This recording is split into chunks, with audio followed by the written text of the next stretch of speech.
네, 오늘은 이 사무엘상 2장 30절 하반절과 야고보서 5장 16절 하반절을 바탕으로 하나님의 뜻을 존중하는 사람이 되자라는 제목으로 여러분들과 함께 은혜를 나누고자 합니다. 네, 오늘 말씀에 보면은 나를 존중히 여기는 자를 내가 존중히 여기고 또 나를 멸시하는 자를 내가 경멸하리라 말씀하고 있어요. 이렇게 하나님께서는 당신을 존중하는 사람들을 존중하시는 분이시고 경멸하시는 사람들은 경멸하시는 분이시다. 그래서 하나님께서 이제 신경 쓰시는 사람들이 따로 있다는 것을 오늘 말씀을 통해서 알 수가 있죠. 신경을 덜 쓰시는 분들이 있고, 물론 모든 사람들을 다 이제 창조의 섭리대로 사랑하셔서 구원하려고 애써 기다리셔서 예수님을 보내주시기까지 이렇게 헌신을 하시는 예수님의 사랑이 기본적인 사랑은 이렇게 주는데, 그럼에도 불구하고 하나님을 따르지 않는 사람들을 하나님은 가까이 하지 않으신다는 거죠. 그리고 예수님께서는 이렇게 당신을 존중하는 사람을 이제 찾으셨어요. 그래서 예수님이 찾으신 사람들은 누구냐? 먼저 하나님께서 찾으신 사람, 이제 아브라함부터 살펴볼게요. 하나님께서는 세상을 보시면서 이제 하나님의 뜻을 쫓아서 하나님을 사랑하면서 하나님하고 너무 하나님의 마음에 흡족한 사람인 아브라함이라는 사람을 찾으셨어요. 그래서 이 아브라함을 복주며 번성케 하기 위해서 이 아브라함을 이제 시골 자기 본토 친척 아비집을 떠나라고 말씀하셨어요. 그래서 하나님께서 예비해 놓으신 축복의 땅으로 아브라함의 자손들을 살게 하려고 먼저 그 땅을 지키고 있게 인도하셨어요. 그래서 아브라함은 이제 모든 것을 버리는 게 아니라 떠나서 이제 하나님의 뜻에 그냥 올인을 하는 스타일의 사람인 거죠. 그래서 하나님께서 가라고 하신 곳으로 갔어요. 그래서 거기에서 이제 살면서 이제 하나님의 뜻을 기다렸어요. 이제 하나님께서 하늘의 별을 봐라. 네 자손이 저렇게 많게 될 것이다. 바다의 모래알처럼 너희들의 자손이 많게 될 것이다. 아들도 하나 없는 이제 아브라함에게 그렇게 약속을 해주셨어요. 그리고 천사들도 보내주셔서 그 약속을 확답해 주시고, 정말 아브라함은 그냥 그런 하나님하고 같이 있었어요. 그런 하나님과 같이 있는 것은 어떻게 같이 있느냐? 믿음으로 같이 있는 거죠. 그런 하나님께서 역사하실 것이다. 나는 아들이 없지만 하나님께서 그렇게 하실 것이다. 이게 얼마나 놀라운 믿음입니까? 하나님을 존중히 여기는 차원이 큰 거죠. 그래서 하나님은 이 아브라함을 정말로 축복을 하기로 결심하시고 그 자손들을 축복하기로 결심을 하셨어요. 근데 이제 내친 김에 이제 아들을 실제로 낳았어요. 100살이 되었을 때는 하나님께서 드디어 주셨어요. 그래서 근데 이제 이 하나밖에 없는 아들 이삭을 이제 하나님께서는 바치라고 또 하십니다.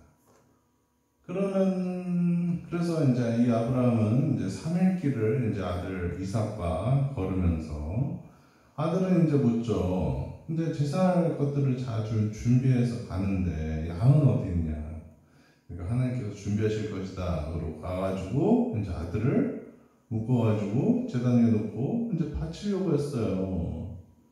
그 정도로 하나님에 대한 믿음과 신뢰와 하나님에 대한 말씀에 대한 철저한 순종, 존중이 하나님의 뜻에 대한 확신이 이 아브라함에게는 있었어요. 그만큼 관계가 좋았던 거죠.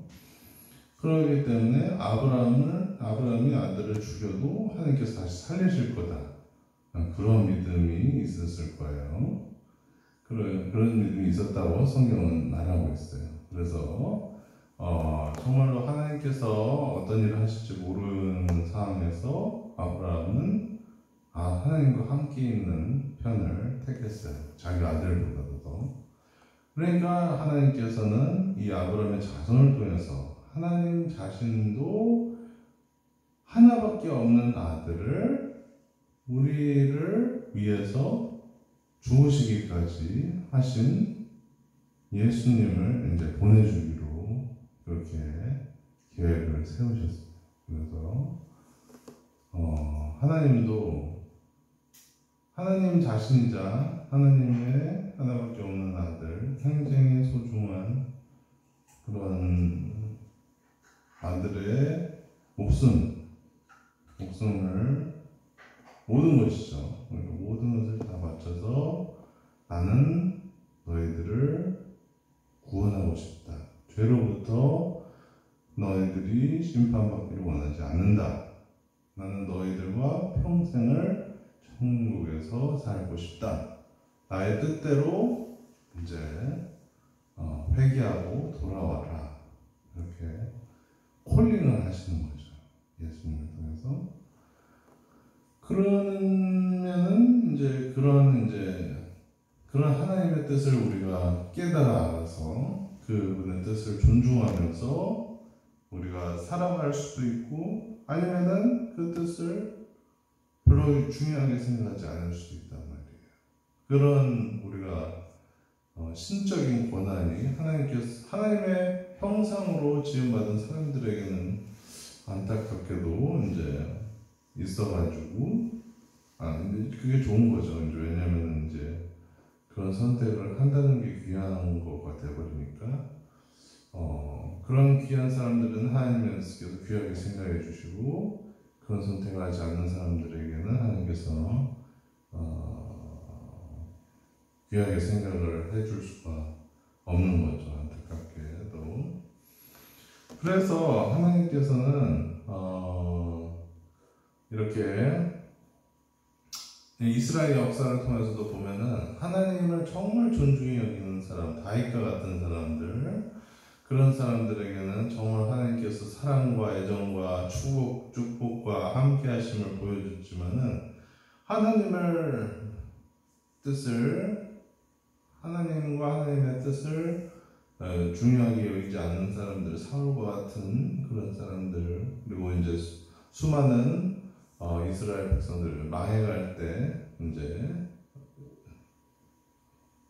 왕들을 보면 이제 하나님께서 버림받을 수밖에 없는 그러한 상태에 이르렀던 것을 볼 수가 있어요. 그 백성들도 그랬던 것 같고요. 그래서 이제 하나님은 야고보서 5장 16절 말씀에 보시면은 알겠지만 의인의 강구는 역사하는 힘이 크니라. 그러니까 하나님의 뜻을 이렇게 잘 따르는 사람들, 이런 사람들은 나름 힘이 있어요. 힘이. 왜? 그리고 하나님의 능력을 불러일으킵니다. 그래서 우리가 하나님의 편에 서 있다는 것, 이거는 굉장히 큰 일이에요. 하나님을 내가 백으로 삼고 있다는 거거든요. 나의 뒤에는 언제나 든든한 하나님이 계시다. 그리고 내가 말을 하면 하나님께서 들으신다. 이게 얼마나 놀라운 축복이고 든든한 지원군이지 않습니까? 그러니까 그러한 능력이 하나님을 가까이 하는 사람들에게는 있어요. 그러니까 우리가 하나님을 가까이 해야 될까요? 아니면 안 가까이 해야 될까요? 가까이 해야 되겠죠. 그래서 하나님의 뜻을 우리가 항상 이렇게 하나님의 뜻을 우리가 청종하고 그 뜻을 순종하고 그 뜻을 따르고 그 하나님을 신뢰하는 그러한 믿음의 태도와 행동을 보여야 돼요. 그러면은 하나님께서는 그러한 여러분들의 모습을 보시고 나도 너를 귀하게 생각을 해주겠다. 너의 기도에는 역사하는 힘이 클 것이다. 말씀을 해주실 것입니다. 그렇기 때문에 우리가 항상 하나님을 존중히 여기고 하나님의 예수님의 이 오심을 우리가 귀하게 생각하고 이제 정말 하나님의